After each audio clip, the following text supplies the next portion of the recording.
well, it's what got us here Yeah. in the first place. Like I remember maybe it was Shanghai Major or something like that, where no, it was Manila Major. It was after we beat you guys when I was coaching Liquid. Kuro understood like some principle with like Slardar. He really liked Slardar as a hero, and then we ran against OG, and they just destroyed our Slardar time and time again. And obviously, somebody had to say it. It was just like, well, what's with the Slardar? Like, are we silly? He's like, it's hard for me to give up on this hero because it won us every other game. Right. And it was the same when I was coaching DC.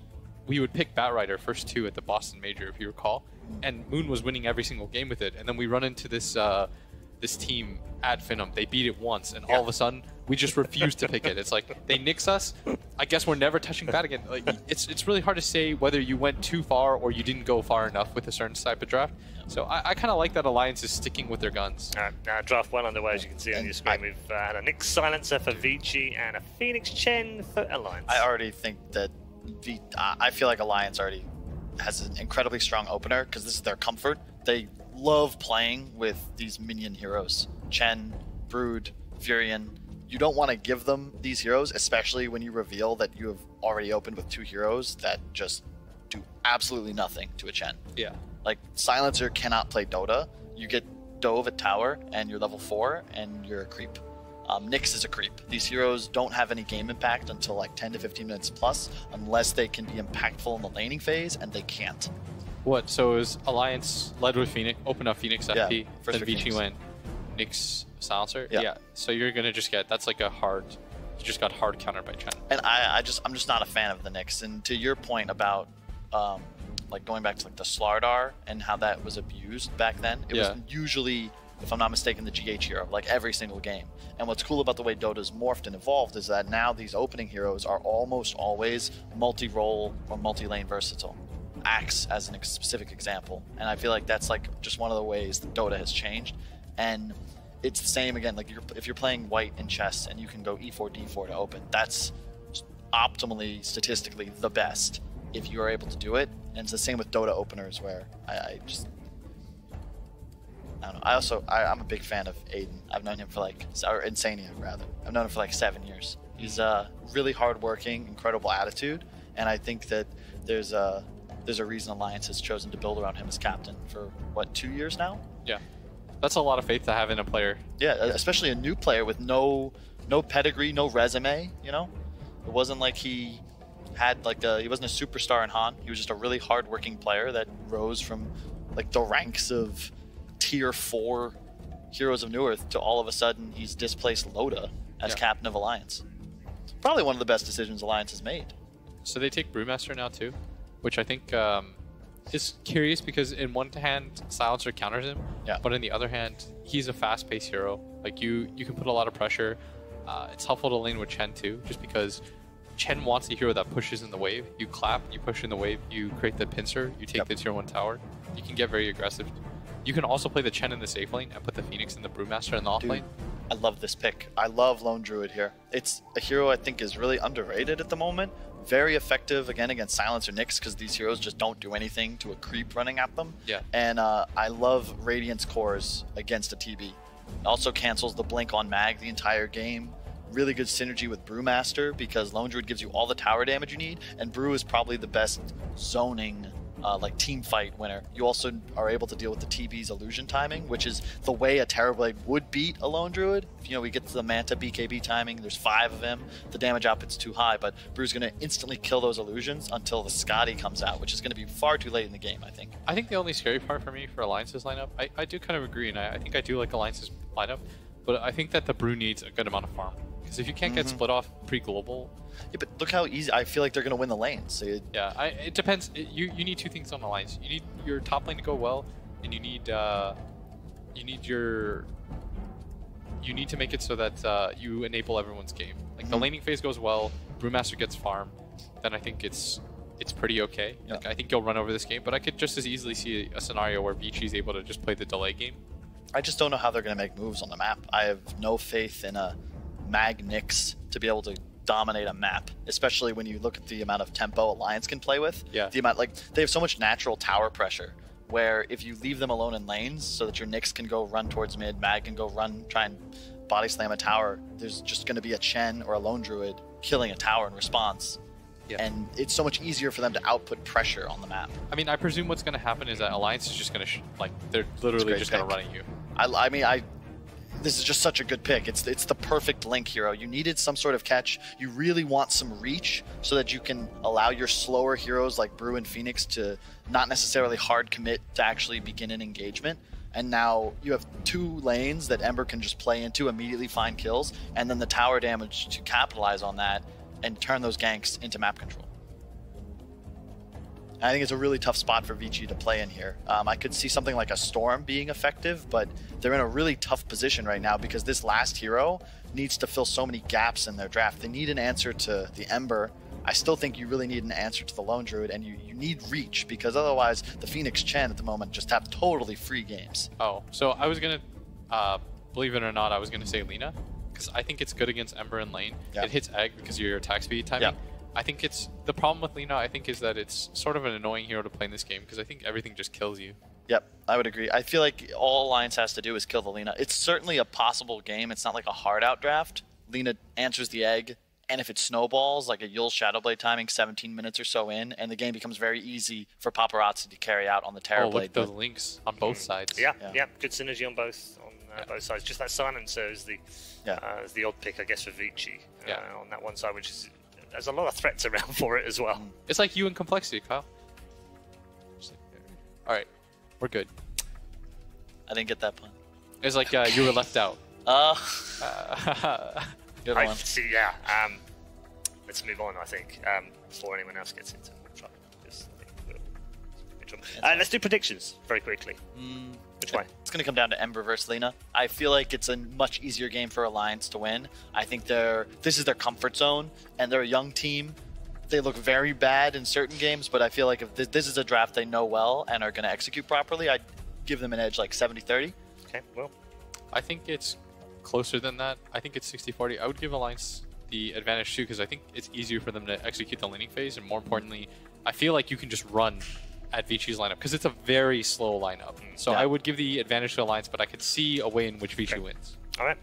Alliance is what our two analysts think, but let's find out what our commentary think, because commentary team think, because they're ready to bring you our second series. Let's hand you over to Fogged and OD Pixel.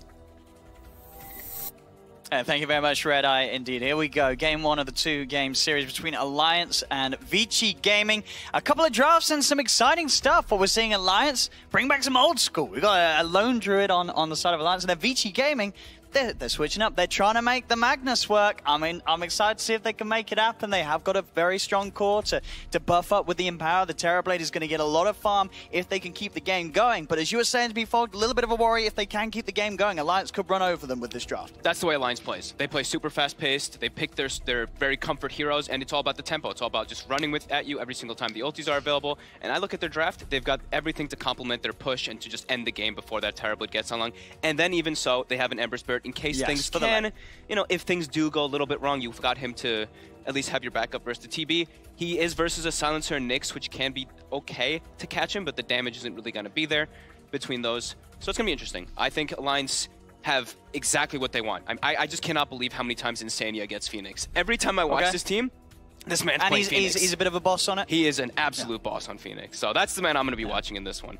Some very, very good Phoenix players can certainly be expected. But you said there are definitely threats for it. You said the Nyx Assassin, the Silencer. Nyx and Silencer are very scary. But he's probably played against them all before. If you say he's playing it every single time that he can get it through, I'm sure he's used to sort of all the counters, so we should be ready to sort of see him react to that sort of stuff as we get ready for this one. Alliance versus Vici Gaming. I believe both of these teams, their second series of the day. They've just come off the back of both being on other matches. So they're already warmed up. They're already ready to go head-to-head as they fight for some more points and positioning in these groups. Vici is off to a great start. Spoiler, they did very well in their first opener. Not going to say how many games they won, but they did very well. No, you said spoiler, you can say now. Right, spoiler, they won both their first games. Alliance did go, I believe, 1-1 with Maneski. They did drop the game 2 against Maneski. They always seem to consistently get their drafts. They love their Chen, they love the Phoenix, they love Koikfa on this Lone Druid, and they box. Every single person is playing a signature hero that I'm seeing from the side of Alliance, and they're already going to begin the pressure right off the bat. I have not actually gotten a chance to see this the young bloods of Vici. No, just yet. DY, bit of a new one for me. Yeah. You want to go? We'll call him a DY or die. I feel like maybe it depends on the situation on the game. we see him in. DY sounds pretty good. As Ori versus Koifer in the mid, Koifer on the Lone Druid. One of the, Koifer very much one of those mid laners that has like these sort of, not a small hero pool, but a sort of, there's a big sort of step up, and there's a few heroes that Koifer is just outstanding on, and Lone Druid is one of them. Yeah. So we'll see how well he can do it. He's always been like the Lone Druid, the Tinker, the Furion. That's just that's his heroes. Yeah. The heroes that he can get this insane amount of farm on, have this fantastic amount of map presence. I mean, in the mid lane, it's really a hero Lone Druid. You don't really lose to many matchups. Lina is one of the ones that you always is going to do well, but as Lone Druid actually losing the lane, it's fairly difficult. The best way is you can get like 1 or 2 ganks on him, he loses Bear, and then he's screwed from there, but that's not really the meta that's been established. It's always the 2-1-2s. I mean, already as well in this bottom lane, I am sort of seeing, Insania and Boxy, this Brew Phoenix combination. They're putting so much pressure onto the Terrorblade. Boxy just running in with the clap, and Insania, once he's sort of got the level 2 online, being able to harass with the spirits, the dive, or whichever he wishes to do so. It's a scary lane for the Terrorblade. Oh, absolutely. I mean, Nyx can't really provide a whole lot here. You can get some nice stuns, like that one, a 2-man stun right away. And a couple of hits, and that's it. Yeah, you're fairly weak against the strength hero that the Brewmaster can be and provide when he's going to get the Drunken Brawler hits coming out too. We definitely could see that Nyx Assassin in a bit of trouble if he steps too far up versus Phoenix and Brew. Top lane, we do see the Magnus +1 ranged hero that I feel like we see it from time to time, but it's not like this super crazy thing, but teams were talking about it quite a lot even before TI. Just empower that ranged hero that has high base damage and you can put some pressure on and secure your Magnus farm. I mean, and he certainly is, if you look at that top lane. 9 for 4 on the Magnus compared to the 4 for 1 on the Ember, so just doing a fantastic job of securing the farm up there against Alliance's safe lane. As bottom, DY. Again, as you say, the struggle is real for this Nyx Assassin. They brought no regen down bottom, actually. Paparazzi has 1 Tangle left. DY is out of regen as well. This is going to be really tough for Vici down bottom. I'm sure Alliance, they're going to be checking those inventories. They're going to realize that. So they know that they're in a fantastic place to just keep pressuring super heavily. Top lane, Tiger trying to trade hits here with Fade. Does have to back off. It is the level 2 silencer. Tiger will be okay. Just keeping Fade's sort of attention away from that lane to try and make it a little bit nicer for his Ember Spirit, so Ember doesn't have to deal with both heroes on the side of Vici game and putting the pressure on the lane. I like what Fade's doing as the silencer. He's trying to pressure the Chen so he can't just free pull. That's a really important thing I've seen from a lot of teams is that pull is actually pretty significant now just to reset the lane positioning. So you see Magnus has a great position in the lane right now versus that Ember. So Fade is just continuously walking over, not allowing Taiga to pull, but it looks like Taiga will finally get this double pull off and reset the positioning.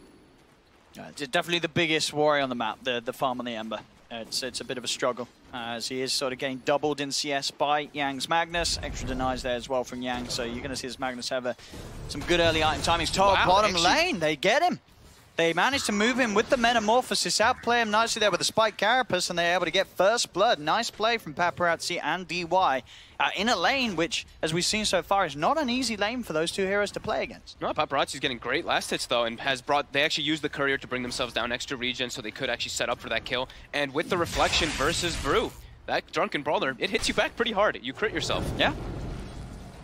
Actually, bottom, Insania going in with the aggressive dive, ready to sort of chase these heroes down, but again, the Spike Carapace, the right clicks as well. Insania, maybe he's got a little too far. He could find Paparazzi, and he does. With the setup, the box, he's able to get the crit in and does find the kill, and Insania will survive. So good aggressive play, gets them the kill in return. Top lane at the same time, Mickey leads in with the Searing Chains onto Fade.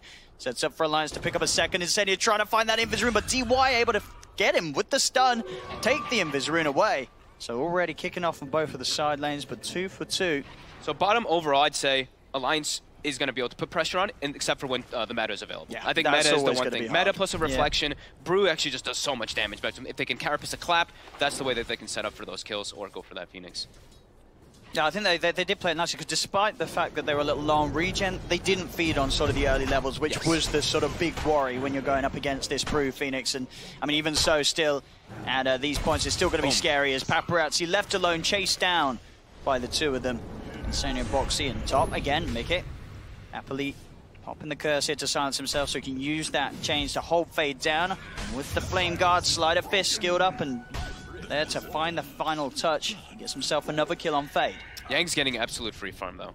Fade is giving up a couple kills here, but yeah, the Magnus, as you kind of expect, he's versus an Ember Spirit with no real true support. Chen is just throwing some like tornado creeps. He's got just great base damage and high armor. Yeah, and because he's a no threat, doesn't sort of need to sit back, save points for Skewer. He's just getting up both the Shockwave and the Empower, so he can really easily find that farm. Yeah, he might save a point now, but we'll see. He's 2-2, and he's got level 5. He's just holding on to it. Yeah, maybe worried what levels. I guess the Chen can come in with like a troll creep or something, and they can have a bit of control. He's got he's got the Centaur for a stun, so a change into stun could be pretty nice. You're right. He's now put the point into the Skewer and can get himself back into tower and be able to bring Mickey with him. Mickey will still try and dive for a little bit with the Flame Guard, but can't go any further. So very smart by Mag. I like that play. Yeah, very nice play so far for Yak. As they've actually just rotated. They're putting the full tri-lane down. Paparazzi's getting pressured too much, honestly. I think this is your win condition, right? Your Terrorblade has to be able to get farm in this game, otherwise you're just going to get run over, as the panel said, as we were talking about as well. Down bottom, trying to set up for the kill onto Boxy. They've got the stun, but Boxy's still tanky enough to not really worry about getting taken down, even with the 3 of them there at the moment. They've got to be sure to distribute their levels properly if they do try to make this kind of tri-lane happen. They have to either move the Nyx to pull or the Silencer to pull. You can't actually just sit and split tri-lane experience with your Terrorblade. It's going to cost them heavily in the mid-game. And have I missed a minute? Is this sort of standard and I'm an idiot now? I mean, Boxy, so getting the phase boots on the offlane brew. I mean, this is him. Yeah. You wouldn't say it's common on an offlane brew, or it's not? Is it? I wouldn't say it's uncommon. You can go like brown boots. Don't really provide you the damage. He wants to be able to hit and kill this Terrorblade, so that's what that's going to provide. The extra crit from the Brawler, plus that Phoenix. We can see what a pressure that they're able to apply. As top, we do see that kill, of course, happening. The Chen Ember. Their true classic. They've been playing this so many times in these games. I mean, it was a slow start for the Ember, but he's getting good farm. And now bottom lane, Paparazzi in trouble again as Boxy and Insania dive in. Fade trying his best to curse up Insania. Paparazzi actually still alive for now, able to get underneath the tower. And now with DY and Fade rotating in, Boxy could be in trouble. Tiger's going to turn up to offer a bit of help to try and keep Boxy alive. And with the Sunray coming through, it does get reflected by the Spike Carapace, so it does get cancelled. Ori as well with the rotation. Light Strike down onto Tiger. Not messing around here as he'll use the Laguna Blade to secure the kill onto the Chen. But both Boxy and Insania are kept fine. This is going to open up the mid lane a little bit as Quafer, he was already doing very well in farm. As you can see, 50 CS, 18 denies, can now put pressure onto the tower with that movement from Ori. So sure, Ori, he gets the kill onto a support, but it's opening up this mid lane for Quafer to get so much done. Yeah, he has to rotate. He's only means level 6 he's lead in now. All the way back to walk base. All the way to base. And bottom lane, he's not going to be able to be here to save Paparazzi this time round as Boxy and Insania get in, take down Paparazzi. Yeah, actually, I really like the phase boots because you're not just a blink clap ulti at that point. Like, we're not at that point yet. He wants to just be crushing him in the lane, just keep putting the pressure on his. And Quaker not only finding free farm, but finding kills handed to him as well as Fade comes a little too close to the lone Druid. Is he going to buy the Midas? He's very far accelerated. I think he may just actually skip the Midas and go for the Radiance. I think that is the temptation here. It's going to be incredibly quick. He does get the Midas as soon as I say it, but okay. But yeah, sometimes that temptation's got to be there. Yeah. If you're doing as well as Quafer is, and he really is having a fantastic time in this middle lane. And bottom lane again, DY being chased down, holding on to the Spike Carapace, and Insania does still get it procced on himself, but it doesn't matter as they'll be able to follow through, get the kill anyway. More kills going the way of Alliance, and they are playing this draft exactly as we expected them to do so. 8 minutes in, 2K lead, 8-3. They're taking the tier 1 tower.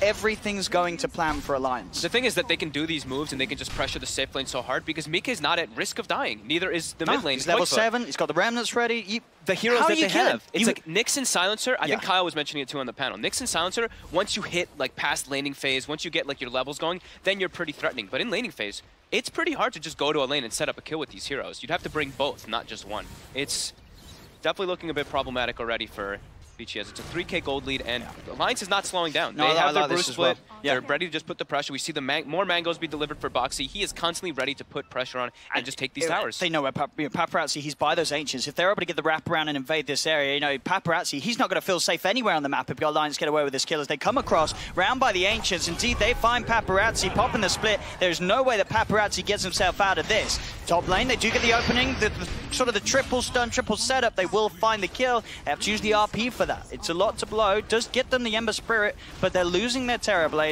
They're losing their tier 1 tower mid, and as much as sort of Vici Gaming tried to make these plays happen, it cost them so much more, and the trades are never beneficial. They're losing much more to Alliance. Yeah.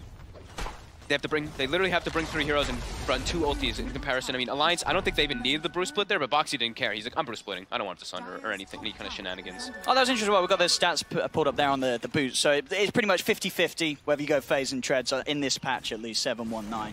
I see Boxy. I mean, I think he's the main brew that I've been seeing playing the hero. He's had a lot of success. I mean, you sort of talked about Insania on his Phoenix. Definitely, when you look back at Alliance's recent games, you know, they love the brew a lot more than a lot of other teams. You know, brew's still very much one of those picks at the moment that not every team that will play it, but the teams that do, they certainly make that hero look incredibly strong at all stages of the game. Yeah, it fits so well into the way that Alliance plays because you want to play fast tempo. And it's an aura hero. You're going to provide these auras for your Lone Druid, for your Chen, to get that push, to get that Roche going, just constantly pressure the map on those objectives. As they've already claimed, 2 tier 1s, they've got so much map open now for themselves to control. They're going to be able to claim bounty runes. I mean, that's already happened, of course, but later on, that's what having these early tier 1s allows you to do, and also to invade the jungle. Invading jungle versus Terrorblade is absolutely the most important thing after his lane gets crushed, because we've seen what this hero does. You max your Conjure Image, you jungle like an absolute madman. But when you have a Chen and a Brew constantly threatening you, putting wards down in your jungle, you have to be a bit afraid, as they do have a ward on top of Taiga here. DY. Taiga is able to hold him back a little bit. DY holding onto the stun, does manage to get it, so the setup will be there for Paparazzi and Fade to come in, and they will get some more money onto Paparazzi. Gets the last touch, takes down the Chen. Can he get the creeps? Gets at least one. So some more gold going his way. But Koikfa is just absolutely free farming with that Midas. Level 12 already pretty much picked up on Lone Druid. 2600 toward the Relic. It's going to be such a quick item timing here for Koikfa on that mid Lone Druid. Good XP as well, of course, being in that mid lane. Yeah, as you say, a minute a level. The dream situation in terms of experience. And eyes on Yang really to make something happen. He was the one that was sort of given this best lane. He had a fantastic opening. He's got the Blink Dagger, RP back and available. He has to set up action for his team. They've got to. They have to get a kill every time that RP's online. Otherwise, they're not going to keep up with the pace that Alliance is playing. Yep. And also the thing is that he can't actually just set up for those kills like by himself. He kind of needs the Lina's damage to be able to chunk down, especially that Ember Spirit who went treads. I love the treads. We saw Ana doing a TI. It just makes you that much tankier and makes it more reliable for you to survive in a lot of situations as bottom. The Blink Dagger, of course, was delivered to Boxy by the Chen. He's going to find Insania. Have they got the lockdown to make sure he can't get an ult out? They can. Or he comes in with a TP, pops the Laguna Blade immediately. They'll go for the RP onto Boxy. Light Strike Array. Can they kill him before he gets at the Primal Split? I don't think they can, as the split is out. He's got Taiga by his side, and also Mickey heading over on the Ember Spirits. Alliance, they're ready to turn this. They've got the control onto Yang, holding down the Magnus. And this Magnus will fall. They send up a second target into the air, buying time for the rest of them to come in around Ori. Global Silence comes out, but I don't know if that will stop them from wanting to chase for more as Mickey. He's still got a few spells to pop as he looks to run down DY. Has the chains and the Flame Guard still ticking DY down. Taiga, he's trying to come back across, but Ori will hold him back with the Light Strike Array. Mickey still cleans up the extra kill as he takes down DY. Is Ori able to strike back by taking the Chen, but still Alliance coming out on top of these fights. And in fact, Mickey still hanging around, maybe thinking about going back in. They have the ward down, so they do see that. Boxy's also in the neighborhood. Doesn't have the split available, but they can certainly burst down Fade as Fade tries to come back into the lane. Feels that it's safe after the fight has ended, but Mickey's persistence to hang around in the neighborhood grants Alliance another kill. And all the meanwhile, sure, Paparazzi's getting some farm around those Ancients, but Koikfa is pretty much done with the Relic on the way toward that Radiance. He is just free, free game. Let's he's see not what had level. To be in the game. Let's see the levels. Level 13. Yeah. Alliance are 13-7, they're 5k ahead, and they literally have not been playing with the Lone Druid because they haven't needed to. Koikfa's had all the space in the world, only been involved in one of the kills of the 13, but he's getting that insane amount of space, insane amount of farm, and if Vici Gaming can't cope with a 4-man of Alliance, how are they going to cope with a 5-man? Exactly. Because Terrorblade can't join the fights like a Radiance Lone Druid can. He's going to walk in and be very, very sad. They have to get some good surrounding plays to catch these backlines as they might find Koikfa here. Say this is a big kill as he has been finding a lot of farm. The fear's going to be there though. So the combo is messed up. Ori can't find the persistent lockdown onto Koikfa's. Koikfa's going to be fine. Insania will get caught out by the Light Strike, but he gets the chance to pop the Supernova. They do have the attack speed to bring it down. So they'll find the Phoenix. But with that play there, Insania is sort of throwing his life into the midst of it all. Koikfa's allowed to play his way out, continue farming as he goes straight back to the jungle camps. They will lose the top tier 1 towers. Paparazzi and Ori can push through with the Metamorphosis up on the Terrorblade. So finding themselves an objective. But bottom lane, tier 2 towers in trouble as Alliance, Mickey, Boxy and the army of Taiga are looking for those trades. And again, they're losing a tier 1. but they're on the verge of taking a tier 2 if Vici Gaming don't come down and look for the defense. In fact, up top, Boxy, he jumps in. The fear from the bear, buying time to get the punches into DY before the spike carapace. He does still get it out, as well as the stun, as Boxy may have got a little too far, gets silenced, can't get out with the ult. The global's there, stops the primal split from coming into play. Now Yang setting up for more, has the RP. There is no supernova on Insania, so Paparazzi can claim a double kill. Vici Gaming now striking back big time, using the ultimates to make sure that they can get these guaranteed kills, but still Mickey and Quaker going undisturbed and uncaught out. Felt a bit greedy there for Alliance, right? They're already pushing down bottom. It seems like they over-distributed their resources there. They kind of have to expect that there's going to be wards, maybe not around the shrine or in that kind of relevant area, because that tower had already gotten taken down or was being pressured by Vici. I feel like, yeah, that was a little overzealous by them, but Vici also having the position there to actually get the jump is pretty important. But Quakefoot is still farming, and he was protected during all that as the Radiance is done. DY just getting some vision in, not really looking to set anything up, as yeah, we'll TP away. He just has to go pick it up, then he's got it finished. So this is the time where Alliance can really just group together around their lone druid now. That way they can play some 5-hero Dota. We'll see this again on the replay. This attempt here up top, this first sort of fight where Vici Gaming really did manage to come out on top. As Boxy overstepping the mark, a little hopeful in terms of getting the primal split out, but indeed with the global popped and the stun control, there was no chance. Straight back into the action. Mickey and Boxy, they're on the hunt again. They'll find DY, gets the spike carapace out to pop back the clap, but he's still in trouble. 4 members of Alliance surrounding him and beating him down. The Nyx Assassin out of the game for 30 seconds, and Alliance had the pressure moving in onto this mid-tier 2 tower. All ultimates up again for Alliance, whereas Vici Gaming still waiting for that RP and Global Silence to come back online from that attempt in the jungle up top. Alliance, they actually didn't even bring Quakefoot for this. I like this play because they knew that all the ultis were used, right? They knew Global was used, they knew Meta was used, they knew Magnus RP was used, so they're like, okay, we can actually pressure with 4 while Quakefoot forces out our one lane that's not in a great position. He pushes out top to the tower, and now they're going to get a surround. They're going to put some nice deep wards down so they can see if Vici does want to contest it, and then they can pressure. They're going to go for the smoke here, as, yeah, RP and Global Silence, they are about to now come back online. They have to find a huge catch with this. They've got eyes on Quakefoot. They'll go for it. They'll blow the RP for that. It's a good way to start. Global coming out as well. Catches Boxy after he blinked in, so perfect. Perfect setup there from Vici Gaming as they bait Alliance in to look to come for that fight and try and protect Quakefoot, when in all reality, when Quakefoot sort of gets skewered under a tier 2, you're best to just let him die back off. As the rest of Alliance will get out, but Boxy losing his life as he did sort of see an opportunity to turn the fight, but with the Global back online, there wasn't the chance to do so as they were quick there fading with that Global Silence. Vici just moving a little bit faster than Alliance expected there, able to catch that out. They're still trying to fight. This is 3 versus 5 Alliance. They're going to see if they could do something. The best bet is to disengage and quick chains and a walk-off. They don't want to try and fight. Even with the ults down, they still have to be worried about the Terrorblade getting in position and a good amount of lockdown that we've seen Vici Gaming have that can threaten a lot of Alliance's heroes, stopping them getting off these supernovas, these primal splits, a lot of things that can cause issues for Alliance when it comes to trying to get off these transformations in the thick of the fights. Yeah, Alliance needs to be able to get these splits off now. Like, Terrorblade's starting to catch back up. Once Paparazzi has BKB, he's a relevant force, really, to be inside of the actual big team fights that might occur. So we do see also Boxy has queued up the Aeon disc, so itemization, Kyle mentioned how Alliance is very good about that. He wants to be sure to have something to deal with that global so he can always get it off in the fights, and that should be enough. As we'll see here, outside of the base, trying to get the push forward. Fade just trying to clear it out with the circuit, with the curse spam, but not enough to sort of keep the army of Alliance off the tier 2 towers. As this time Alliance will get away with this push. Again, sort of this minute and a half where they don't have to worry about the silence and the RP. This is the opportunity for Alliance's lineup to get a lot done across the map. And they're making the lines drawn back towards their own jungle, maybe seeing if they can catch out DY or Ori, as they know Ori is still around here. As Ori, pretty alone.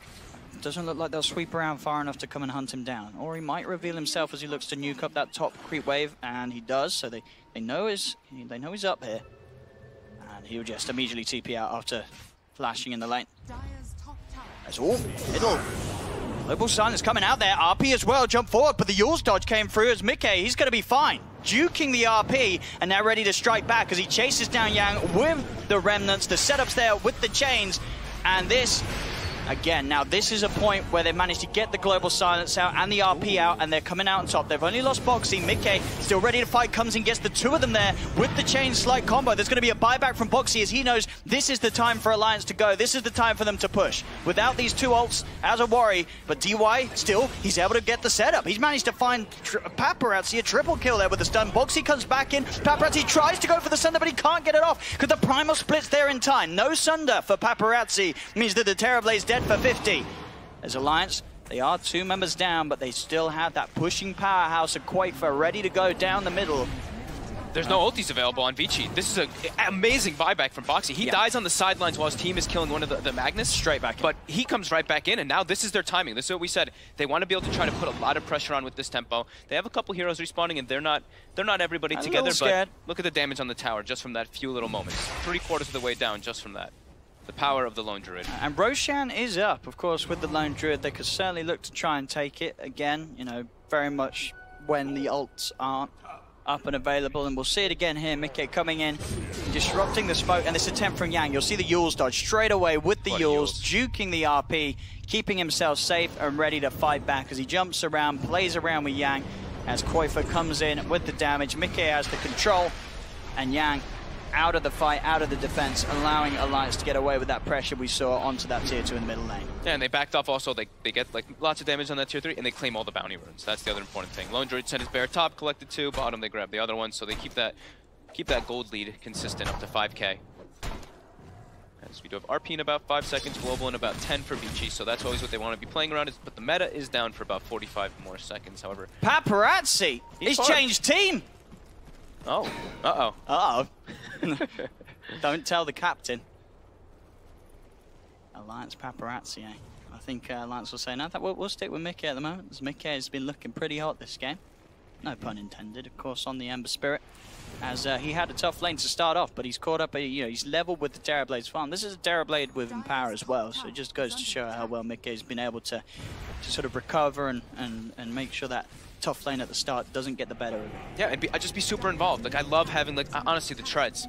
The more I see treads, the more I just love it even more. Yeah, you're able to get involved every single time. And you look at his score. You said, like, he had, like, maybe he got a little bit of a rough lane. He was still farming well, but yeah, he wasn't 7-2-4. Yeah. Like, he's putting so much pressure on the map because he's able to just not just farm. He's not going for some type of, like, I mean, of course, he has a Lone Druid, but he's not going for some Radiance farming build. He just treads, Maelstrom, and then he's got his defensive Yule Scepter. As we do see a couple of items being delivered. So this is where he got the kills, this is where he died, and as you said, with the movement, he's getting all these kills. Yep. In that lane up top, of course, they're pretty much the kills on Fade with the setup of Tiger, and then everything else is bringing sort of round the opposite side of the map from tier 2s, and with that heat map as well, you can really see how much movement he's been up to. Again, Boxy jumps in, Global comes out, they'll still find themselves. Yang gets the 2 of them there in the RP. Do they have any follow-up stuns to get more? Jump in from Mickey, he's looking to strike back, but they've lost the Brewmaster. Mickey's now being focused, but he's got the Flame Guard, all the damage coming out from Paparazzi. They have to get the hell away from this Terrorblade, as the Metamorphosis picking them apart. Tiger tries for a TP out, Paparazzi won't be able to kill him off, but they found 3. As fighting around the meta and the global silence, it's not really what Alliance want to be doing, but they do it here, and again, fighting without Quakefa. Quakefa still hitting those creeps, hitting those neutrals. You know, these fights aren't going to get any easier for Alliance if they keep doing this, running in when the global's up. As Boxy, I don't know if he can go for these jumps here, because every time he jumps in to initiate, there's going to be a global. He's never going to get out the primal split like this. Yeah, I mean, it's becoming really difficult, because he's still looking for this on disc, but they don't have... They even tried to go for the ways to protect him, though, right? Insania went for a force staff, so he's like, okay, if you do get jumped after you try to get your primal, I can force you away, and maybe you can get it off. But no, there's the constant follow-up, especially with the way Vici's itemized. I mean, it was really nice play from DY, because it looked like that force staff was going to outplay him. You know, DY was looking for the stun, but he cancels the cast animation. He looks, waits until it comes out, and he's able to line it up perfectly. So nice play there from the Nixon Center to make sure that stun's there. But yeah, we've seen this at least 3 times now for Boxy. When he goes in, gets global. Mid lane, Alliance. Again, trying to fight. Whilst the global and RP aren't there, and they do get Yang with it. Searing chains into root, just constantly locked down, unable to do really anything there. But you can see Alliance's game plan. They don't want to stall this out. They keep wanting to put that pressure. They've got an AC now too. They've got mech. They've got all these tools to try to force the pressure. Boxy this time does get successful with the primal split. Just goes in, using it here to offer to the push. Sort of the extra disable to hold back VG's members. from trying to defend this Rax in the middle lane. DY moving forward, just stunning, slowing down this push as much as he can. As the Primus Pit starts to fall a little low, Boxy's still okay. They get the chains. Can they burst down Paparazzi? No, the BKB's out, and he'll beat down the bear. 300 gold going the way of Paparazzi as Vici Gaming will hold an Alliance retreat. Bounty rune spawn. Pretty decent timing there for Alliance after making everyone go back. They just want to keep putting that pressure on when they know the ultis are still cooling down. Now everything is back up for Vici. I believe meta is up in about 10 seconds. And Alliance, they only have one bear in about 5 seconds too for Quakefoot. So this could be Vici's go. However, they are under heavy warding since Alliance was putting that pressure on constantly. They're going to try to get some D-wards down first and get their lanes out, but they could look to make plays. DY has been dead in about 4 seconds. And then he has his Blink Dagger too on the next assassin. A couple of more successful team fights for Vici Gaming and it will be complete. Or he's going for just straight DPS, dude. He went for the BKB Yule's defensive build, and now it's just straight Daedalus.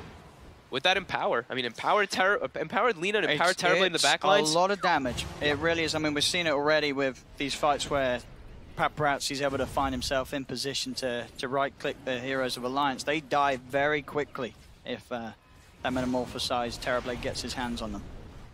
So they had to find some sort of way of getting in, bursting Paparazzi, or sort of taking on the fight. It's hard. With the BKB and Manta style, Paparazzi's getting closer and closer to sort of being this invincible machine in the center of the fights that you just can't take out straight away. He's going to get the chance to pot that meta and really punch back. You've got to somehow sort of ideally bait it out of him, not take the fight, then come back in later when it's still on cooldown, and then you have the chance to sort of threaten him. But still at that point, in this sort of game when you have a Magnus, being in melee form ain't that bad. You're going to be empowered. Magnus can still find an RP. You're just going to walk in and cleave them to pieces. He's just got to keep his distance. That's the one thing is he does have to be a little bit careful about the summons. And I'm including Brewmaster in this because then if it's just all summons running at him with Brew Split and like the Lone Druid Bear running him, he doesn't have an opportunity to actually sunder anyone but a teammate. He does have to be careful with that. Okay. The setup with the chains, they've got their eyes onto Ori. Ori very speedy though. Boxy jumps in with the clap. BKB's going to come out from Ori, and Global Silence is going to be there as well from Faye. Quick force to the side. They're trying to keep Boxy alive, but yeah! He's in! The 3-man RP. Do they have to follow up stuns? They don't. They've already been used, so Insane he's able to get the Supernova out. BKB from Paparazzi with the Metamorphosis. He's allowed to focus down the egg. They get themselves both of the kills. There's Alliance still poking around a little bit, but this is 3 versus 5. He goes and he goes out. Quick jump and a disengage from Mickey, but Alliance, they have to get out of it now as Vici Gaming, they're striking back. Chains holds down Yang, but the reflections there giving the vision of Tigers. Tiger he'll fall as well.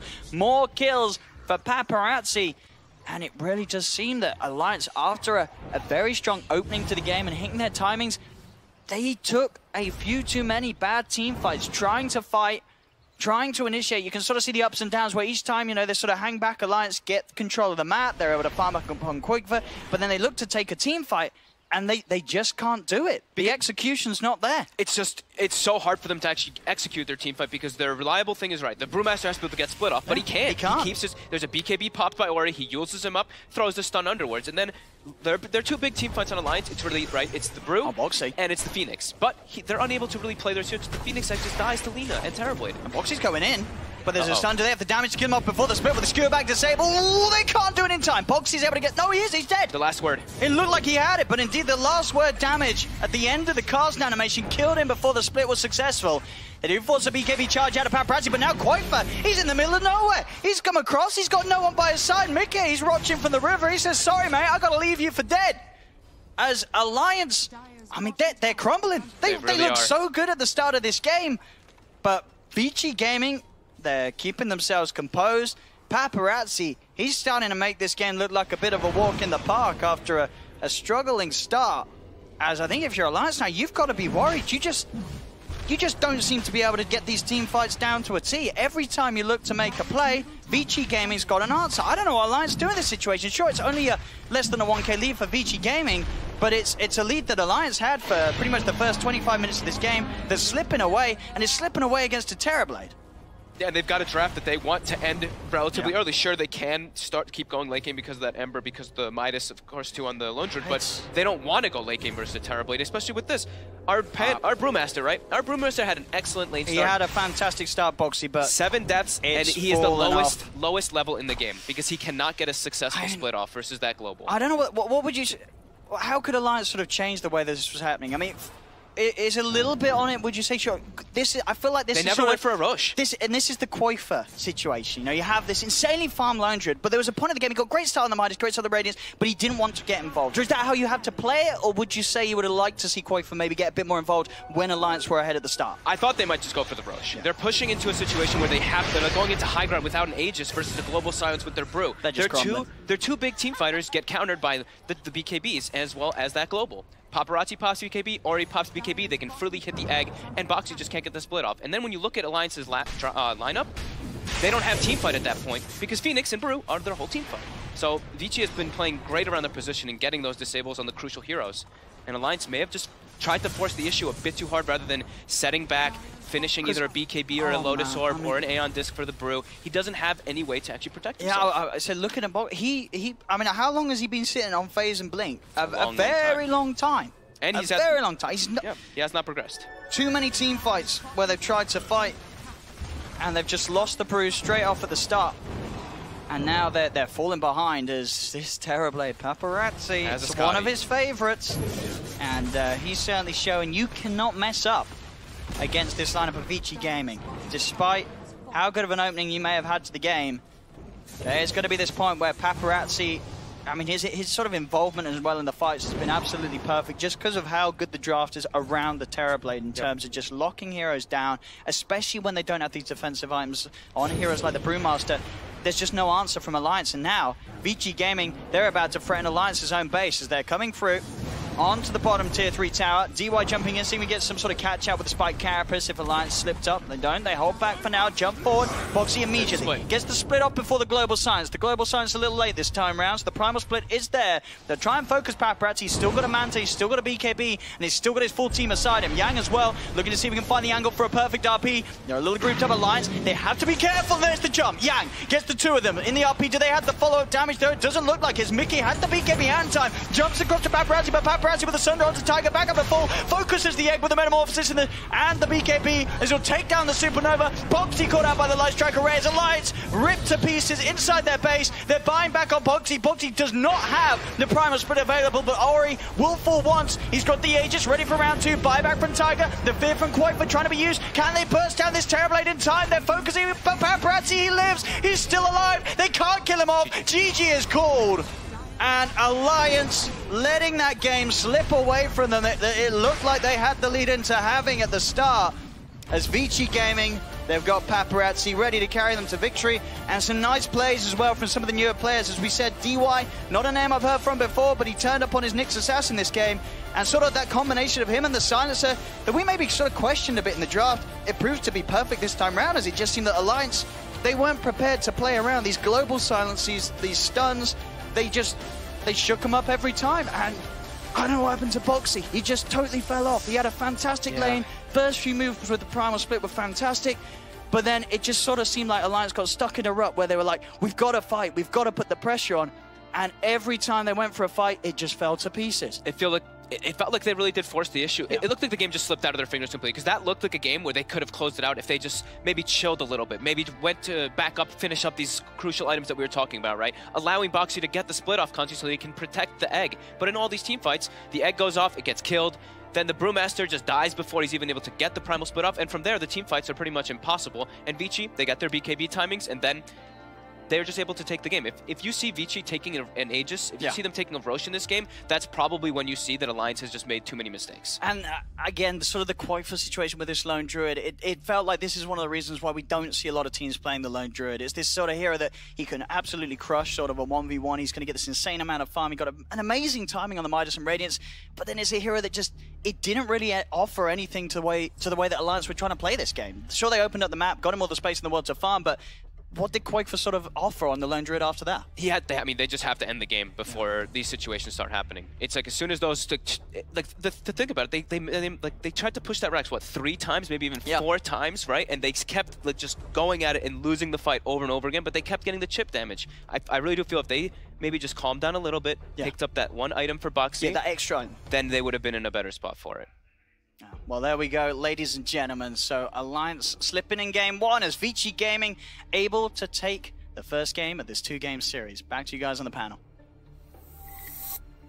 Yes, thank you very much. We'll, of course, return to Fog Denodi Pixel for game number 2. This is a best-of-2 series in the group stages. First day of 3 as far as the groups are concerned. We've got 3 more days after that as well for the brackets. 6 days of incredible Dota 2 action, and it's really starting to kick off. What a great game to start for you two. Good start for you, Kyle.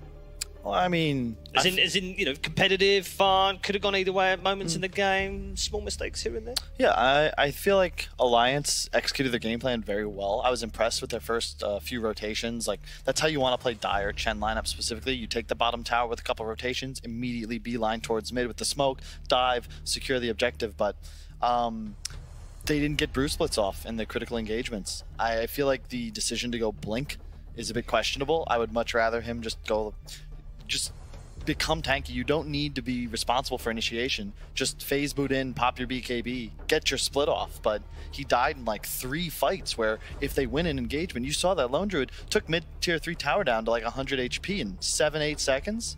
They just weren't ever able to close, get that pick off, and be able to get that critical advantage. Did it feel inevitable that Vici would take this one, Will? I don't think so. I feel like there was a lot of different ways for Alliance to win.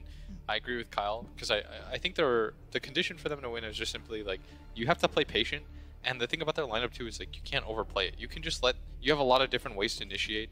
There's not a whole lot of ways for Paparazzi to get Sunders off in that game either. Like, I was talking about it with Kyle, you have the Brew split, can't do anything with Sunder. You have the Bear, which is primarily going to be in there, and then the Ember's obviously just going to play back and chill.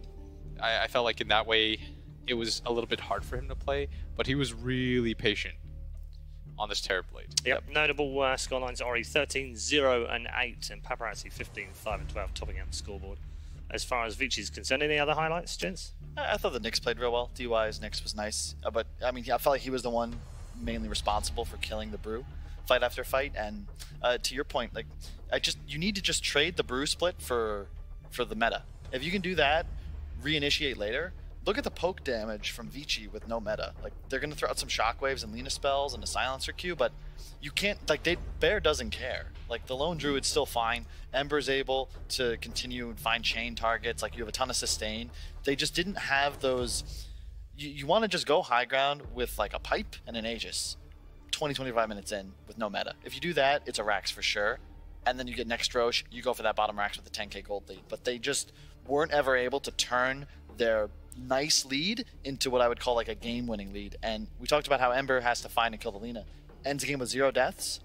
Like, if Ori dies 2 or 3 times, they're going to lose that game. But he played near flawlessly, and you have to punish Lina if you're going to win that game. Yeah, Vici looking pretty good so far. That's 3 out of 3, Will. Yeah, I think that this game, as weird as Alliance played at certain times, I feel like Vici were just really patient in this game. I felt like they executed their lineup well. We kind of knew what kind of game it is. Anytime you have a TB, you're just like, well, we have the late game, so how do we get there? And once you kind of have the rough path, it's like, well, our laning phase is going to be weak because of the type of heroes we have. They were able to ride out that wave and that momentum. Okay. Played pretty well. Let's take a look at the MVP. And I have to tell you, there was a little bit of an argument going on about this, but we've settled on DY in the end. Is that the right MVP? I might change to Ori. Okay. I mean, there's probably 3 players that you could pick out in this game, isn't it? Yeah. It's not easy just because everyone did their roles pretty well. And for a comeback like this, like a sort of mini comeback, your Nyx isn't going to have a lot of farm just because they weren't able to pick up any towers in the early game and they were kind of getting run over. But he did a lot with what he was given. But at the same time, Ori not dying, like Kyle said, if he dies 2 or 3 times, they probably lose that game pretty easily. I just think they played polished. Vici is probably the better team. I think this game is evidence of that, and they did a great job trading ultimates for early kills, because you're never really able to take a team fight, but you know, blowing meta and an RP here for a support kill, then another one, like, those are really nice to get your TB a bit further ahead, get him closer to that BKB. They're just a better team, and Alliance is just not quite there yet in terms of being able to finish games, because their lineup, it's a lineup like I love. It's very much like a Han player's strategy, that the way Alliance likes to play. It's all about getting early tempo and transitioning your mid game into a win. But you're going to fall off if you don't get every Roche, if you don't get a tier 3 in a Rax by that 20-25 minute mark. It's very much a snowball, and if you lose momentum, you're screwed. All right, good stuff. We're going to head to a break right now. Of course, don't go too far away because Game 2 has just come around the corner between these two, and a chance for Alliance to get back on the scoreboard again, pick up another point. Who knows? Did you see something quick in that last game? Did you see something fast? Maybe it will make our play faster moment by Vodafone at the end of the day. Do let us know via all the usual social media channels. Was particularly quick. Maybe it was Kyle's quick wit. Or maybe. Let's head to a break. We'll see you soon.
brilliant Dota already this morning. Hoping for a bit more this afternoon as well. Right now, you join us in the second series of the group. Alliance find themselves a game down in this best of 2 against Vici Gaming. And if you want more action as well, and you want multi-screen action, head over to Stream B right now as well. You can see Pain versus EG. Pain are 1-0 up in that game. EG, notorious slow starters at tournaments, and it seems no different here in Hamburg. Or maybe you fancy Stream C, where Secret are currently 1 game up against Mineski. That one's in the draft right now, so head over there or keep it in the multi-screens and stay here with us on Stream A. We're going to focus on Vici Gaming once more, see if they can claim another 2-0 sweep. They've already done one this morning against Pain, and we're back with your analyst experts as well, and with some of the quick wit. That's you. You meant you. Huh? That's not making the play faster moment later on, Kyle. You've blown it now. That's I fine. was like, and then I'm trying to stay under the radar. fly under radar. Okay. All right, good. Changes, gents, for game number 2. Do Alliance need to change too much? I mean, you said they stuck to the game plan, right? That was what they wanted to play. It's how they wanted to play. Do they just pick slightly differently? They had a better game plan. They just didn't execute it properly. Yeah. You put Vici on, well, not Vici, but you know, if you play both those lineups perfectly, Alliance is going to win. Okay. They should win. And they didn't really go for Roche. They never seemed to like regroup, identify how they were going to win the game, and go try and execute. And I felt like they suffered because of it. They're just throwing bodies at towers until they got to a point where it's Mag TB. TB as a BKB. Now they can win a fight and just walk down lanes. Roche dies in 10 seconds, etc., etc. So I think you stick to the script. They've done this same style of play for like 4 months now. They're not going to change too much. I think it's actually Vici that might need to adapt a little bit. You don't give them Chen again. All right, draft will start shortly. Will, on the flip side, is there an issue with younger teams, and I call Alliance a younger team in general terms, playing bigger teams from other regions when they don't play them all the time? Is there still a barrier to it? Is there like almost like an awe factor going on? No, I genuinely feel like they should have been okay. I think that was more their problems than anything that Vici did. Like, they just made some discipline errors more than anything. That's like, sometimes you look at a team and it's so easy from a top-down perspective. Because obviously we're watching the game progress linearly, we can see what's happening, and we can say to you like, oh, they should have done this. But it felt like it was a discipline thing. It seemed like it was their own inexperience that hurt them the most. Like, if you're patient in that game, you play around the cooldowns, because even though Metamorphosis isn't Terrorblade's ulti, it might as well be with the cooldown that it has. Same with Mag RP, same with Global Silence. Like, those are essentially 2-minute windows every single time those spells are used. And if you're not really abusing those windows, like, sometimes you have to be willing to farm in that game. If you're Alliance, you have to slow down the pace of the game. When those spells are up, you have to be smart about how you take fights. You have to farm. That's the exact point I would have made as well, where you have 3 cooldowns to play around. If you can burn 1, you have an advantage. If you burn 2, you can go for the jugular. They just needed to play more of this poke, not really hard committing to a fight to try and get these cooldowns out. It's fine to trade split for silence and meta, and then you have 100 seconds to go push because you're so much stronger, but the lack of these teamfight sustain items that I've seen a lot of the top tier teams utilize to really close out games, it makes it easier to play if you have a pipe. You don't need to outplay the opponent anymore. You're just going to tank through the damage and get the objectives for free. Alliance back on familiar ground here. The Visage and the Monkey King both very much comfort picks for them in the opening 2. Vici, they've gone for the classic Wisp Gyro, which we've already seen this morning. Yep. One of the best combos still, I would say, in Dota. It's just very easy to draft around. It accomplishes a lot with just the 2 heroes. You already have like your lane clear, your wave clear, you have massive mobility, you're strong throughout every phase of the game if you can survive the lanes, and you can match it with pretty much any 3 follow-up picks. I'm not a huge fan of Bane Venge from Alliance. I already feel like they have a massive hole in that draft. Their team fight is going to be severely lacking. And I don't think you can afford to pick heroes like that against a Gyro. And I love the Lion pick. This is a hero I think is underrated and very underutilized in the current meta. After they buffed his base damage a little bit, they buffed his stun. Now does, I believe, 80 damage level 1, or is actually, no, it's 120 now, if I'm not mistaken. And you're a very strong early game roamer, and then once you hit 6+, you have a kill every time your ultimate's up. Yeah. Very good against a hero like Monkey King as well. Yeah, it already looks like a dangerous game for the Monkey King, doesn't it? Yeah, it's like the old school secret combo back when the Shanghai Major, the land they won, they used to run a lot of core Furion with Lion. It's similar in the way, and they would do Wisp as well, where you have this hero that provides enough lockdown individually to get your global heroes in fighting distance. And it just becomes incredibly easy to land kills because a Lion can just play off map, hide in the enemy jungle, and if you ever get a stun or a hex off, the relocate's going to be there, that hero is dead. 100-0 without really a chance to act to defend itself. Alliance have good laners though. Yes, they do. I do think IO Gyro is such a good combo, but at the same time, like I don't know what the, I'm not sure what the. Laning wise, like Lion is a little bit has some deficiencies though. Like you still need levels on that hero to set up kill potential. It's hard to get that level 6 like you were talking about. It's not as easy. Yep, I get that. I just feel like if you can't translate winning lanes into massive advantages or towers, I just don't think it's that relevant. I don't like Luna either against a Lion. We were discussing this backstage when we saw The Secret Luna drafting Gyro. against EG. Whenever you pick a Luna into heroes that have incredible single target lockdown and high burst damage, like Gyro is always ready to go. Luna without Eclipse wants to hit jungle creeps, and Gyrocopter can just run at you. Lion offers a ton of burst damage and control as well, so you're in a position whereas this Luna, you want a Dragonlance Mask and a BKB before you really look to get involved, and that's just such a slow-paced game against a Wisp Gyro strat. People do like the Luna versus Gyro though. They think it's like a 1-to-1. I don't agree. It's not something that Alliance are renowned for playing either. I think it's just the meta of what people are probably doing. So you wouldn't advocate your own team to do this, Kyle? If I had a team, I wouldn't tell them to do this now. We've seen a lot of it in China. It makes sense. Like it's decent synergy with like the Venge and the Monkey King. We used to see Monkey King Death Prophet as this great 1-2 combination. Luna's in the same regard, just gonna walk up onto the high ground, hit the tower. The Monkey King sort of protects him, zones the enemies. It's just, again, like a slow cooldown dependent hero, and I feel like you want the ability to play on map at all times when you're playing against a Gyrocopter line. Like you want to be able to pressure them no matter the cooldowns, whereas now with Luna ult down, with grip down, like you don't really feel confident playing an enemy jungle anymore. Specifically Luna ult. Necro. Interesting pick. Great synergy with the Wisp. I feel like the same way I like the Alliance tri-core, I really enjoy when teams pick up cores that survive through different ways, specifically survivability on one, and then like this elusive mobile core that's tough to lock down. Gyro and Necro kind of complement themselves in this regard. They last pick either a mid or an off lane now, depending on which direction they want to go. I wouldn't be surprised to see them go Batrider here, much like we saw EG do against Secret. I think it's very nice here, even though I think that hero's garbage. They have so much single target on Vici. But at the same time, when you have Necro, Gyro, you already have enough AoE. Yeah, That's why those cores are so nice. it's just cool. Yeah. Let's see.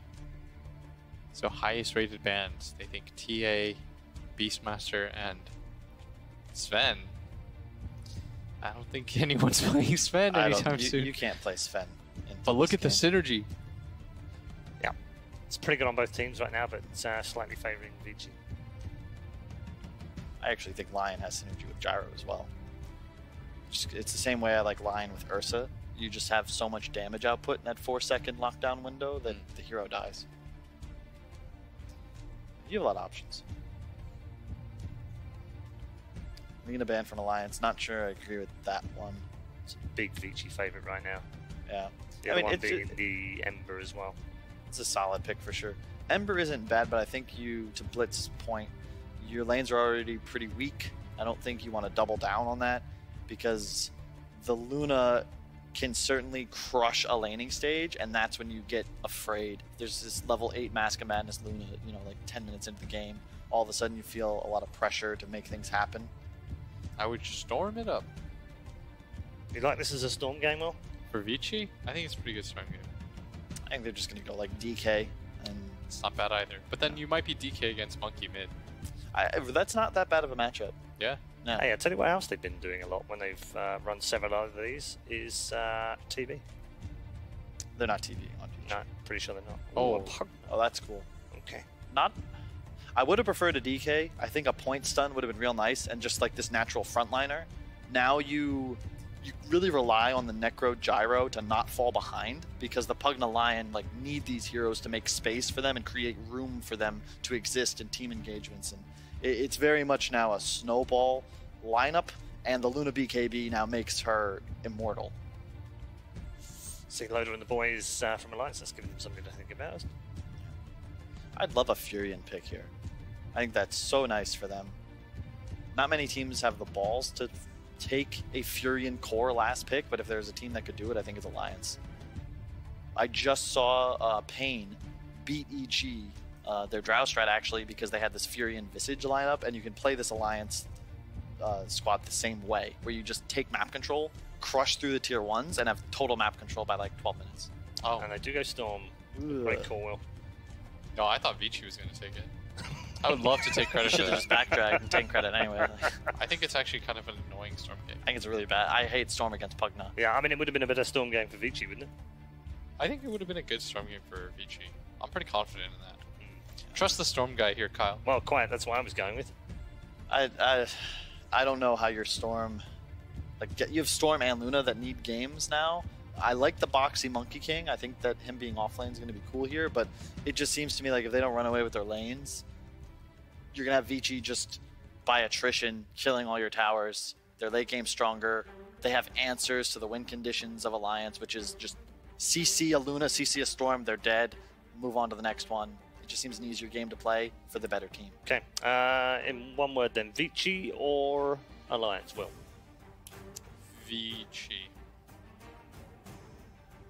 Kyle? Yeah, Vici. I thought it was self-explanatory, Paul. Try and keep I up.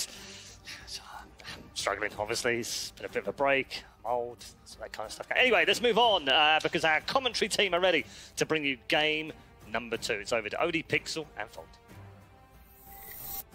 Thank you very much, Paul. Yes, game 2 now of Alliance versus Vici Gaming, and we have some very different stuff coming out. Indeed, Alliance having a bit of an opener here, bringing in this Monkey King to the mix, and Offlane. Vici Gaming. They've got a lot of burst, a lot of go, and I like what Vici Gaming is doing. I think that this is going to be a game where before those BKBs come online for the Luna and the Monkey King, they're just going to get blown the heck up by all this magical burst that's going to be thrown out in the fights.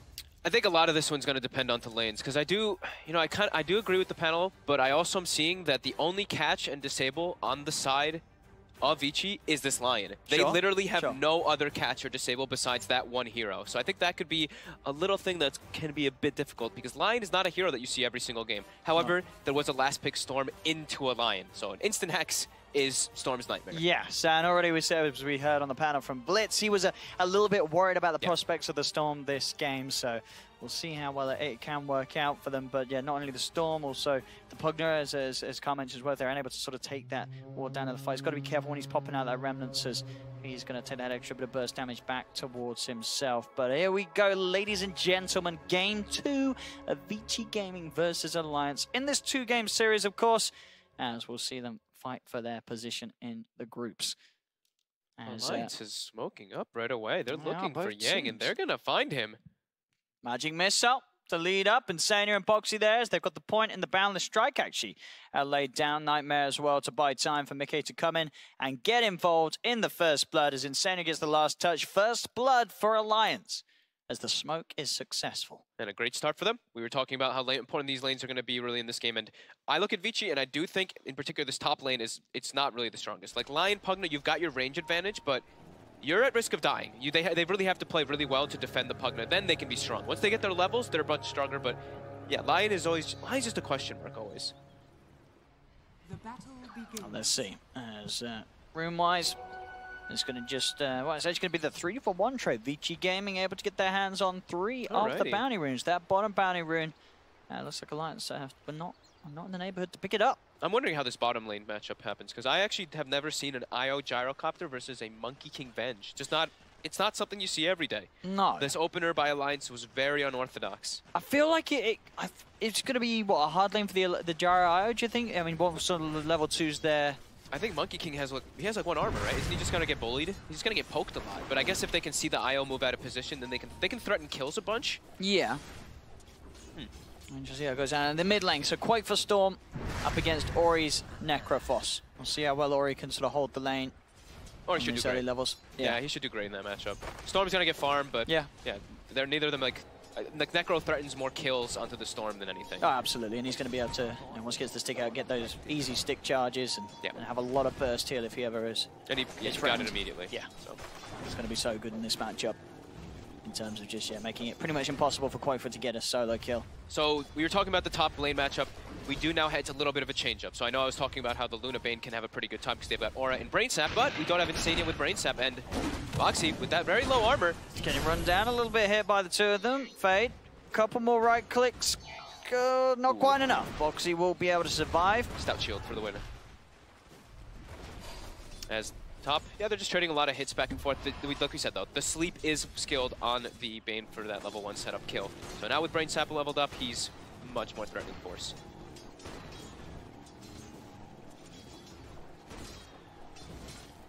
Yeah, some good farm for Vici across the board on all 3 heroes. All 3 of their cores. Bottom. And just keeping their harassment up, leveling the homing miss up. Yeah, they don't. That's the big thing too. Is whenever you look at Gyrocopter, the lane that he's playing against, can they kill the missile?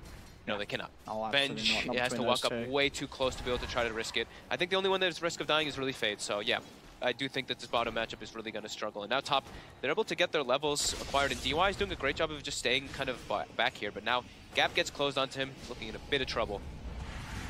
I'm going to protect him a little bit here with that decrep, and now, turning. Hex onto Mickey's stick charge as well for DY, gives him enough mana for another stun. DY does fall. Can Yang find the return kill onto Mickey? He's trying his best with the blast. He'll get one of them. And the Decrepify and Salve allows Yang to back off. Does get the Salve cancelled by the Brain Sap from Insania. Mid lane, Ori nearly getting the solo kill onto Quaker as he shoves him back behind his tower. Ori's been playing these matchups incredibly well, and he's putting so much pressure onto the Storm in lane. He's almost got like, he's gonna have a full level advantage pretty soon over Quaker. These lanes are not looking great for Alliance. This first few minutes, very much struggling, as you can really see the difference in CS and, as you say, levels as well. I feel like Alliance, we said it, Alliance needs to do well in these lanes, otherwise it's going to be really complicated for them to catch back up. Storm and Luna, these are farming heroes. They don't really want to battle so much until they get that, like, in particular the Storm gets like treads in the Kaya. Then you can start making moves around the map. But Luna, you don't want to be pressured so much. You want to be able to sit back, get your treads, get your Mask of Madness. Pressure's certainly on for Mickey on this top lane. We saw him have a rough lane in game 1, but definitely not as rough as this time. He's getting no last hits. They got the kill, but now the pressure's coming out. These two further. How's the regen on him as well? He's got to be burning through that regen pretty quick. He's got 1 tango. He's got 6 sticks charges, but they are completely out of regen up here. They're getting bullied right back. Yang takes a heavy burst of damage here. DY is standing under the creep wave though. He's dead. He is absolutely dead for that one. We're getting a little too confident. Maybe Insania will go down in return. No, Yang can't stick around for the final right click. So Alliance able to punish Vici Gaming. Vici Gaming doing very well in that top lane, apart from until then, making that bit of a slip up. Bottom lane, they do manage to take down. Oh no, they don't. They don't take down the homing missile in time as it does connect to the box. He's able to turn with the Jingu Mastery and Boundless Strike. Life still getting him back up. He's still going to be chased. Paparazzi's in there with the Rocket Barrage. Boxy trying his best to escape. TP's coming in and Boxy will live. Tiger's in a time to put the magic missile down on Paparazzi. Boxy still sort of playing around with the idea of coming back in. Quaper's coming with a rotation, ready to punish Paparazzi and Fade as he pops down the remnants. He's able to burst down one of them, burst down both of them. So now Vici Gaming, after a great start to the lanes, getting a little too aggressive up top and certainly getting a little too aggressive down bottom as well as they get punished. The dream rune for Quakefa. He was actually walking top, checked the rune. The Ori chased him out, so Quakefa had to TP to his shrine. He walks bottom and finds himself a haste. So natural progression for him to get into those 2 kills. But now bottom continues to put the pressure on Boxy and Taiga. They might just go down here again. See top. DY again in a bit of a dangerous place. He has been decrepified, but they're chasing. The decrepify is going to wear off. The elusive beam comes down for the Luna. Bottom lane again. Quakefa coming in to join the action, able to find 1 kill, looking towards Fade. Fade able to remnant over. Sorry, to tether over to Ori, who does come across from the middle lane. Will keep Fade safe, but Alliance doing a very good job at getting themselves some kills, some action. Still, the farm is a bit of a different story. You look at this middle lane, there's a Necrophos sitting on 37 and 11 against a 16 for 0 for Koifa. So even though Koifa's been getting himself involved in some of these pickoffs on the side, it's just opened this lane up to be such a beautiful place for this Necrophos to farm to his heart's content. I'm gonna have to ask more about that matchup because I thought Storm can actually get an okay amount in that lane. He's not gonna get kills or anything, but he's not gonna get this destroyed. This is nearly 2 levels between them as Ori's about to hit level 7. Koifa still not having the ball lightning online yet. He's got to be careful, especially with DY here as well, looking to just catch him out if he does step a little too far forwards. And we're seeing that top lane. The trades of kills are coming out, but Pugna naturally gets last hits with the blast. While Luna, you have to individually get those right clicks every single time. So Yang is just further increasing up there, as he will survive again.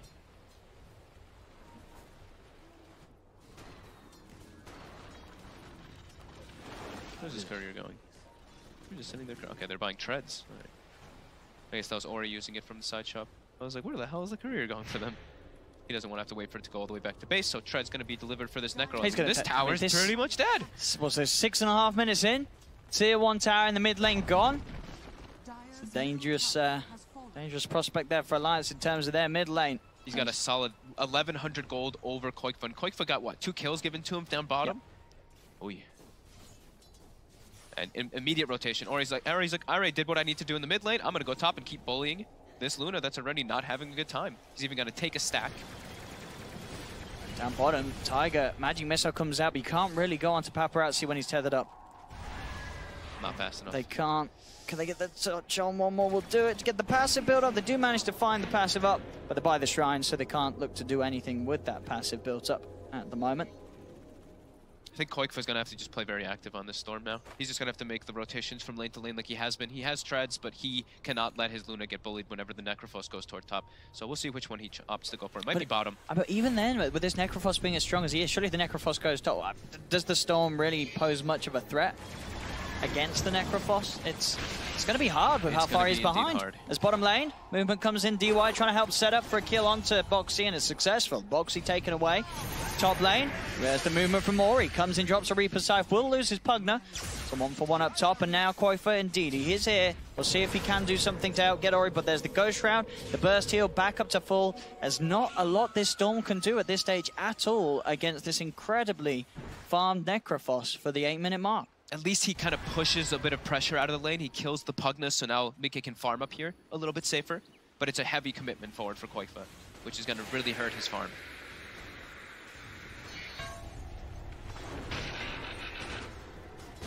As bottom lane, things not getting any better for Boxy anytime soon down it. Nope. Paparazzi is farming quite nicely. Tied, actually. I mean, he's still getting pressured a bit, but he's tied with the Luna, and they're going for kills constantly. I mean, they're just running in on Boxy. He has to use the Boundless here to slow him down a little bit, but the Final Spirit slows him down just long enough for the Rocket Barrage to come through from Paparazzi. This is such a scary lane for Boxy. And that was just with the two of them. DY was around, didn't even need to drop any spells, as Boxy just fell regardless. As top lane, Ori, 6.5 minutes in, he took the tier 1 mid, he's moving up to top. They are going to try and defend, and they do come in with the Eclipse, fighting back hard. But they'll lose the Luna. Ori still has the Ghost Shroud to rely on. Tiger's coming in with the rotation as well as they have the Nightmare to set up. They really want this Necrophos dead. Can they actually get away with this? I don't think so. They've got to back off. The three of them cannot deal with Ori, as the moves that he's making on the map are just absolutely massive. He's got 5.1k net worth, 9 minutes in. He's helped them take the middle tier 1 tower. He's moved to the top. He's claimed another tier 1. He's got a full hood out on the way of the courier. Oh my God. He is getting very close to borderline unkillable at this stage of the game. He's playing, he's literally playing perfectly. In the last game too, I think he had like barely any deaths. He got the constant Yule setups on the Brewmaster. This game now, he went mid, took the tower, crushed the lane, goes top, puts pressure on, forces Koikfa to make these movements that, as a Storm, you don't really want to have to do this so much. Like, he has to, though, because he has to bail out his Luna to be able to get some farm. But yeah, Ori is just gonna just cruise it. Look at this now. He's already walking down toward bottom to look for those bounty runes. They need like 5 heroes on him to kill him at this point in the game of the hood. Oh, yeah. Oh, there's an arcane rune as well there for Ori. Delicious. Oi, oi, oi. And he's gonna go for tower. He's like, okay, I got an arcane rune team. Let's go. Let's group up for this last tier 1. Being at 10 minutes in and being on the verge of taking all tier 1 towers, that is a huge lead for the team to have. Definitely. And their IO gyrocopter is just able to jungle now, pretty much just get Paparazzi's safe farm while Ori takes the risky farm and the risky pressure. And still a long time really before Koifa's going to be any sort of deadly presence on the map. And they have to, the thing is that now Alliance, they're forced to make these moves around, and their Luna is just left up top, so he has to jungle like, strictly on Mickey, which as a Luna, it's not the worst, but it's still a bit too early. Doesn't have the damage to really do that, only has 1 point in the glaive as well. And Yang's just gonna get a free time up top, pressuring the lane constantly, because if the Luna does go to lane, the Pugna can kill him. You can just walk up, get a couple of like Decraps blast, life drain, force a beam, and then just go for a re-engagement. So Alliance, they're forced in a weird position where they have to just constantly make moves around the map. Well, they've got the setup here with the Wave of Terror, getting the vision, but TPs are coming. This is a very deep place for Alliance to be in as the stun, the cooldown come into play. Reaper Scythe down onto Boxy. Tiger caught out by the stun from the homing missile, and that diving behind tier 1s into that area of the map, it's not a move that we see many teams do, as it's just not a move that's, it's not going to have a high success rate doing that. It's already feeling like desperate moves. You're never going to get away with that play. Sure, you might get a kill on a support, but you're absolutely losing at least one of your own team in response. And in that case, both of them, as Koifa still got a bit of mana to play with, so should be able to keep his distance. They're relocating up, though. They're really looking for him. They are certainly hunting. The stun's already going to be expended. And Quaker, I think, with the juke down towards the bottom, yeah, he's played it smart. They weren't able to read the move. They thought that he went a little deeper onto his half of the map. So Quaker is able to get himself away from that relocate movement. But they're on the full defensive. Look at the map right now. Look at the Alliance heroes where they're positioned. 3 of them are at base right now. Only the Luna is getting any farm right now, and they're just trapped. Vici is completely suffocating them with their movements, and they're all farming. They're 3 cores, top of the net worth, already a 5k gold advantage at 12 minutes. Boy, uh-oh. Mickey at least now has the Morbid Mask finished and has a couple points more in the glaive. And Boxy this game, I mean, it's just so hard for him to really do anything. Zip forward. There's the homing missile, the cooldown, sure, but they've got so much heal and sustain between the IO and the Necrophos. Alliance, they just don't do any damage at all in comparison to the heals and sustain that Vici have got when they come together for this 5-man push. As Alliance, they've lost the lanes too hard. When it comes to fights, they have nothing to present, as Vici Gaming can just walk in with a 5-man. And there really aren't many plays that Alliance can do to counter this, alleviate, or make any sort of use of the map whilst this goes on. They just have to let their tier 2s get taken. It's 12 minutes in, the tier 2 in the mid lane's gone. Already Vici Gaming have the creeps in position up top to take another tier 2. They're just taking the entirety of the map.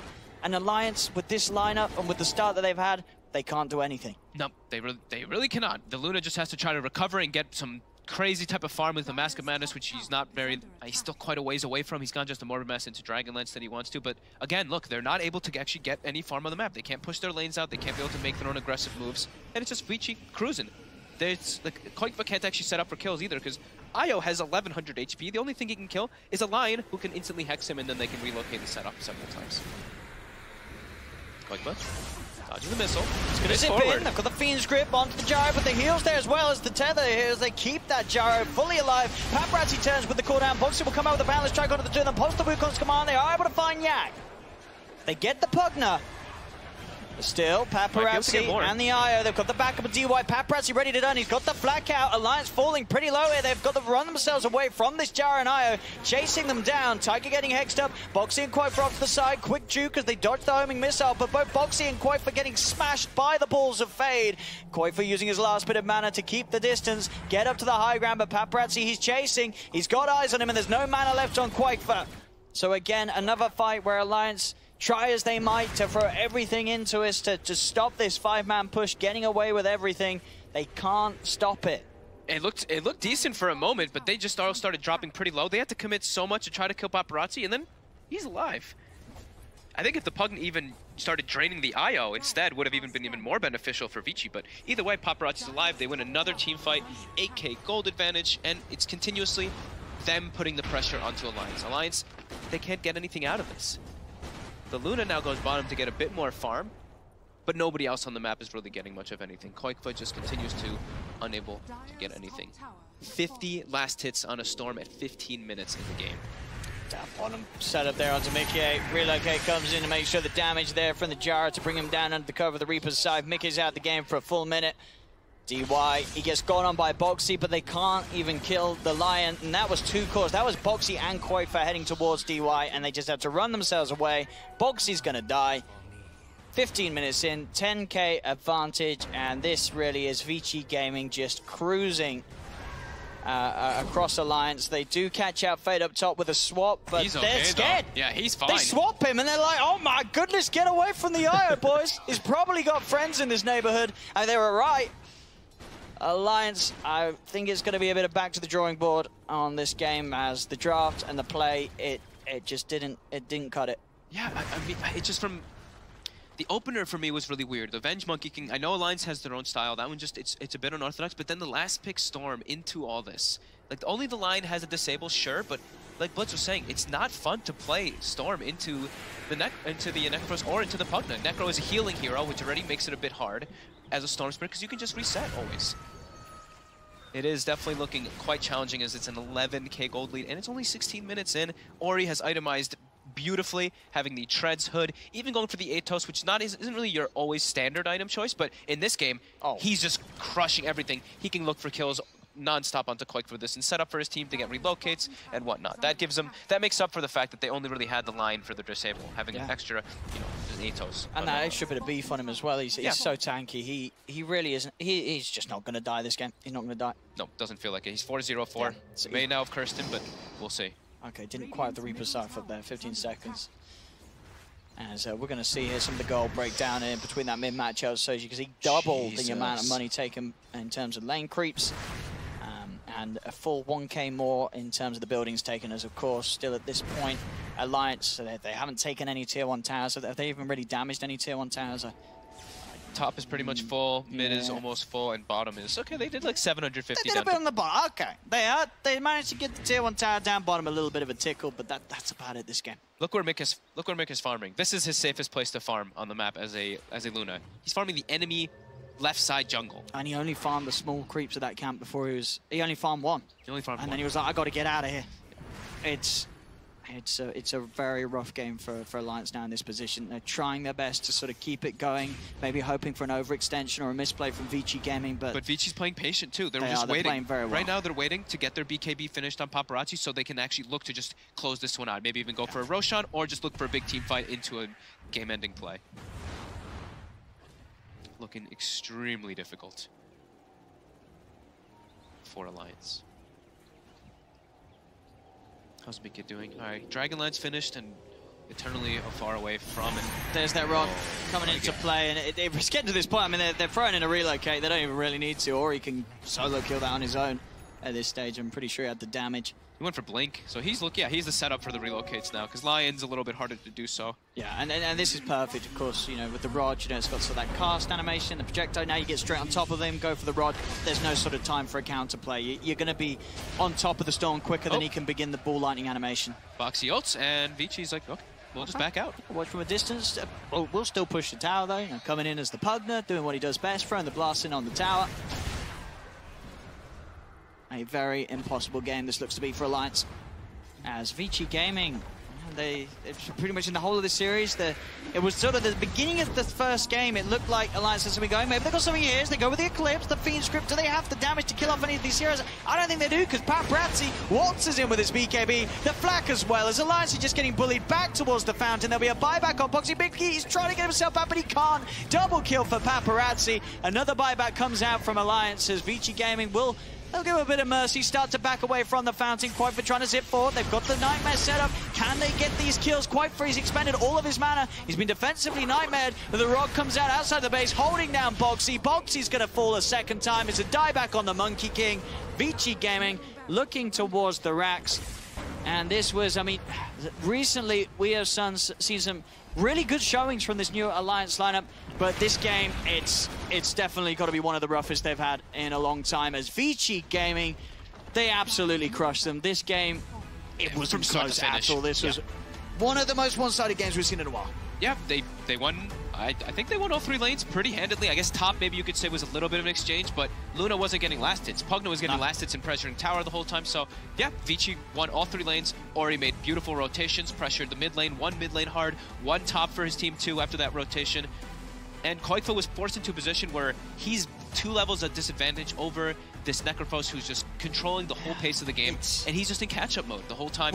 And he's trying to make plays because he has to try to set up for his Luna to catch up. Well, that's the thing. Yeah, you have these so 3 hard. cores that, you know, they have to catch up. These heroes, Monkey King, Luna, Storm, if they lose in the lane and get behind, they're probably some of the least scary cores in the game. Like, Absolutely. They just don't kill anyone. You do not have the damage. If you don't have sort of that first major item on any of these cores, they just do nothing. They get walked over. They get blown up. As I said, this was always going to be the threat. This Pugna Necrophos, as soon as they get ahead, they're just going to be storming down lanes, blasting you to smithereens, and there's no space, no time to recuperate, build yourself back up. As we saw Mickey with some sort of desperate actions.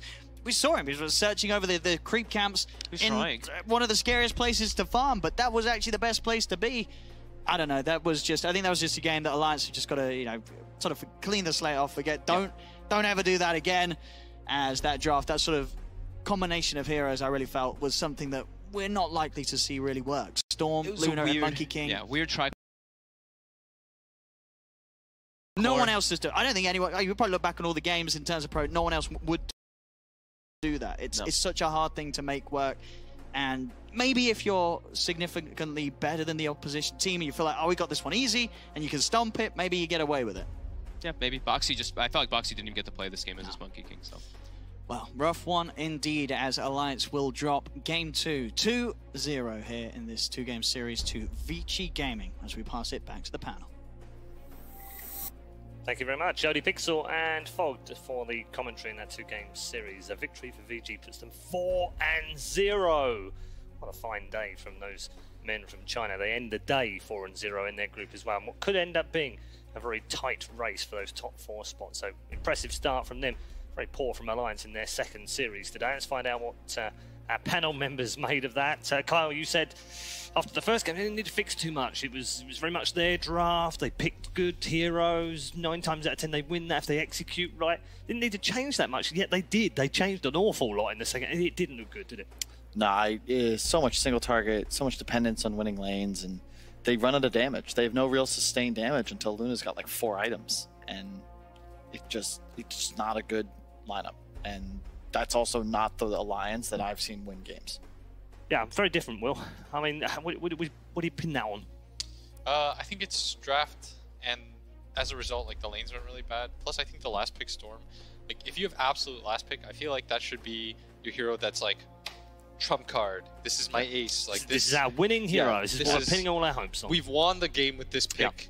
Do what you can against it, but you'll fail. And I feel like it's so hard to play Storm against that. There's 2 things I don't like playing as a Storm into. It's either heal or sustain, like just generally tanky heroes, or it's just quick stuns. Yep. And although they didn't really have like a ton of quick stuns, I mean they have Lion. Yeah, they have Lion, and Lion alone, you know, you're always going to get the Hex off for the most part. If you overcommit for the Lion, then the Wisp Gyro is beating the rest of your team.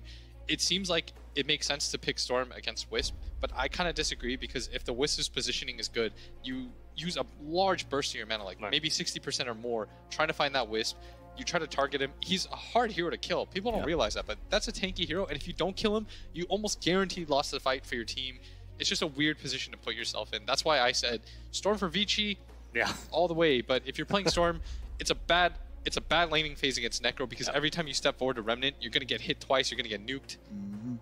It's also the importance of damage reduction versus heroes with static damage output is naturally going to be incredibly strong, because you can't do more damage as a Storm. You have your abilities, you have a few auto attacks with overcharge, and like that's it.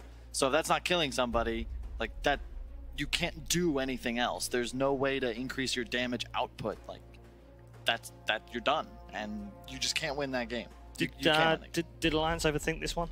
Yeah, the Monkey King Venge opener is not a thing. I know they can offlane it, it's cute and everything, but it's not good. And into Wisp Gyro again, like that's the other thing. We're giving the Chinese region the China special. I mean, Wisp Gyro has been played forever, but LGD would pick that into anything. Vici will pick that into anything.